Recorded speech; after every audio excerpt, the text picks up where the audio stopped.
Hello കൂട്ടുകാരെ, എല്ലാവർക്കും സുഖമല്ലേ? അപ്പോഴൊരു ബൗളിലോട്ട് 2 മുട്ടയും 2 മുട്ട പൊട്ടിച്ചൊഴിക്കാം. ഇനി അതിലേക്ക് ഒരു 2 ആപ്പിളും കൂടെ ചേർത്ത് ഉണ്ടാക്കാൻ പറ്റുന്ന നല്ല അടിപൊളി ഒരു റെസിപ്പിയാണ് കാണിക്കുന്നത്. വളരെ പെട്ടെന്ന് ഉണ്ടാക്കിയെടുക്കാം.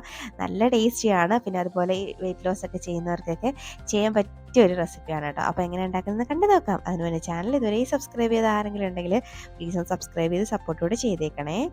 അപ്പോൾ ഇത് ഉണ്ടാക്കാൻ വേണ്ടിയിട്ട് ഞാനൊരു ബൗളിലേക്ക് ഒരു 2 മുട്ട മാത്രമേ ഒന്ന് പൊട്ടിച്ചൊഴിക്കുന്നുണ്ട്. ഇനി ഇതിലേക്ക് നമുക്ക് ആപ്പിൾ ഒരു 2 ചെറുതായതുകൊണ്ട് 2 ആപ്പിൾ എടുത്തിട്ടുണ്ട്. വലുതാണെങ്കിൽ ഒരെണ്ണം തന്നെ മതിയാവും. ഇതുപോലെ തൊലിയൊക്കെ കളഞ്ഞ് ഇതുപോലെ നീളത്തിൽ അരിഞ്ഞ് ഒന്ന് എടുത്തിട്ടുണ്ട്. അത് ഇതിലേക്ക് ഈ മുട്ടയിലേക്ക് അങ്ങ് ചേർത്ത് കൊടുക്കാം. ഇനി ഇതിലേക്ക് ഞാൻ ചേർത്ത് കൊടുക്കുന്നത് ഓട്സ് ആണ് കേട്ടോ. അപ്പോൾ നിങ്ങളുടെ കയ്യിൽ ഈ ഓട്സ് ഇല്ലെങ്കിൽ ഇതിന് പകരം ഗോതമ്പ് മാവ് വേണമെങ്കിൽ ചേർക്കാം, മൈദ മാവ് വേണമെങ്കിൽ ചേർക്കാം, റവ വേണമെങ്കിൽ ചേർക്കാം കേട്ടോ. അപ്പോഴും ഞാൻ ഒരു 1/2 കപ്പോളം ഓട്സ് ചേർത്തിട്ടുണ്ട്. ഇനി ഒരു 1/4 കപ്പോളം പാലും കൂടെ ചേർത്തിട്ടുണ്ട്. ഇനി ആവശ്യത്തിനുള്ള ഉപ്പും കൂടെ ചേർത്തിട്ട് നമുക്കിതെല്ലാം കൂടെ ഒന്നങ്ങ് മിക്സാക്കി എടുക്കാം.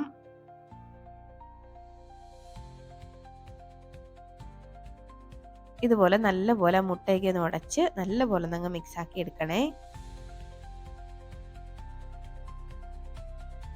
ഈ പാല് വേണമെങ്കിൽ നിങ്ങൾക്ക് ഒഴിവാക്കാം കേട്ടോ.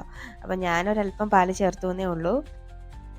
ഈ ഒരു ഐറ്റം ഉണ്ടല്ലോ, നമുക്കിപ്പോൾ സ്കൂൾ വിട്ട് കുട്ടികളൊക്കെ വരുമ്പോൾ ഉണ്ടാക്കി കൊടുക്കാം. പെട്ടെന്ന് റെഡിയാക്കാൻ പറ്റുന്ന ഐറ്റം അല്ലേ? സ്കൂൾ വിട്ട് കുട്ടികൾ വരുമ്പോഴൊക്കെ ഉണ്ടാക്കി കൊടുക്കാൻ പറ്റിയതാണ്.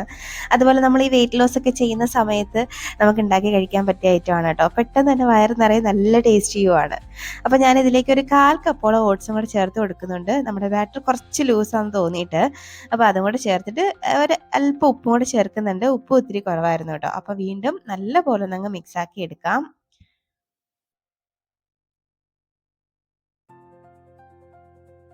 അപ്പം നല്ല പോലെ ഞാനൊന്ന് മിക്സാക്കി എടുക്കുന്നുണ്ട്.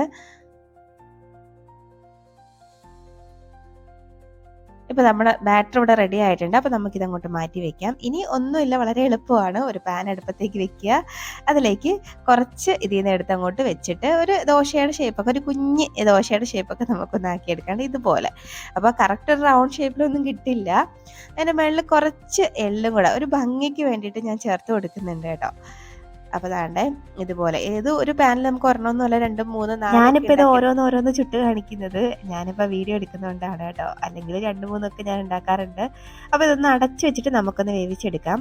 പിന്നെ ഇതിങ്ങനെ പാൻ കേക്കിൻ്റെ ഷേപ്പിനല്ലാതെ നമുക്കിതെല്ലാം ഈ ബാറ്റർ ഒരുമിച്ച് ഒഴിച്ച് ബേക്ക് ചെയ്ത് വേണമെങ്കിലും എടുക്കാം കേട്ടോ. അങ്ങനെയാണെങ്കിലും നല്ല ടേസ്റ്റാണ്, പണി എളുപ്പം കഴിയുകയും ചെയ്യും കേട്ടോ. അപ്പോൾ ദാണ്ടേ ഒരു വാല് പോലൊരു സംഭവം ഒഴുകി വന്നിട്ടുണ്ടായിരുന്നു പാലിൻ്റെത്. അത് ഞാനങ്ങ് കട്ട് ചെയ്തിട്ടുണ്ട്. കണ്ടേ ഇതുപോലെ ഒന്ന് തിരിച്ചും മറിച്ചും ഇട്ട് നമ്മൾ പാൻ കേക്ക് ഒക്കെ ഉണ്ടാക്കും, ദോശ ഉണ്ടാക്കുന്ന പോലെ ചുട്ടെടുത്താൽ മതി. കണ്ടോ, ഇതാണ് നമ്മുടെ സംഭവം. നല്ല അടിപൊളിയിൽ കാണാൻ നല്ല ഭംഗിയാണ്, നല്ല ടേസ്റ്റുമാണ്. അപ്പം ഞാൻ എല്ലാം ദാണ്ടൊന്ന് ചുട്ടെടുത്തിട്ടുണ്ട്. കണ്ടോ, നല്ലൊരു ഐറ്റമാണ്. അപ്പോൾ കുട്ടികൾക്ക് വേണമെങ്കിൽ കുറച്ച് ഇതിലേക്ക് തേനൊക്കെ ഒഴിച്ച് കൊടുത്തു കഴിഞ്ഞാൽ ഒരല്പം മധുരം കൂടെ ഉള്ളതുകൊണ്ട് കുട്ടികളൊക്കെ നല്ലപോലെ കഴിച്ചോളും. അപ്പോൾ നമുക്ക് വെയിറ്റ് ലോസ് ചെയ്യുന്ന സമയത്തും അല്ലെങ്കിൽ പെട്ടെന്ന് ഒരു ഡിന്നറോ ബ്രേക്ക്ഫാസ്റ്റോ ഒക്കെ വേണമെങ്കിൽ ഇതുപോലെ ആപ്പിളൊക്കെ ഉണ്ടെങ്കിൽ ഒന്ന് ചെയ്ത് നോക്കാവുന്നേ ഉള്ളൂ. അപ്പോൾ എല്ലാവരും ട്രൈ ആക്കി നോക്കിയിട്ട് അഭിപ്രായം പറയാൻ മറക്കരുത്.